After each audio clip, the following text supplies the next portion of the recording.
જે રાજકારણમાં ચહેરા કરતાં તેજસ્વી અવાજ વધુ બોલતો હોય ત્યાં એક સ્વર હંમેશા અલગ ઓળખાય છે.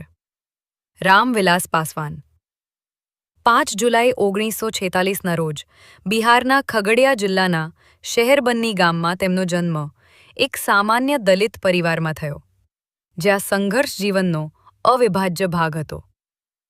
પ્રાથમિક શિક્ષણ ગામમાં લીધું અને પછી કોસી કોલેજથી અભ્યાસ કરી કાયદાની ડિગ્રી મેળવી, જેના કારણે હક અને પ્રશ્નોને સમજવાની દ્રષ્ટિ વિકસાવી. ફેક્ટ: 1969માં તેઓ સૌથી યુવાન ધારાસભ્ય બન્યા અને ત્યાંથી સામાજિક ન્યાય તેમની રાજનીતિની રીઢ બની ગઈ.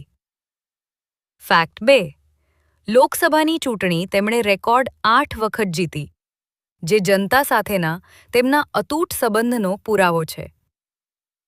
ફેક્ટ 3: રેલવે, શ્રમ, ટેલિકોમ અને ખાદ્ય જેવા મહત્વના મંત્રાલયોમાં રહી તેમણે ગરીબ, મજૂર અને ઉપભોક્તા હિતોને નીતિના કેન્દ્રમાં રાખ્યા. ફેક્ટ 4: વિચારધારાથી વધુ તેમણે સત્તામાં ભાગીદારીને પરિવર્તનનું સાધન માન્યું, એટલે દરેક સરકારમાં તેમની હાજરી જોવા મળી. ફેક્ટ 5: લોક જનશક્તિ પાર્ટી સ્થાપી તેમણે દલિત રાજનીતિને રાષ્ટ્રીય અવાજ આપ્યો.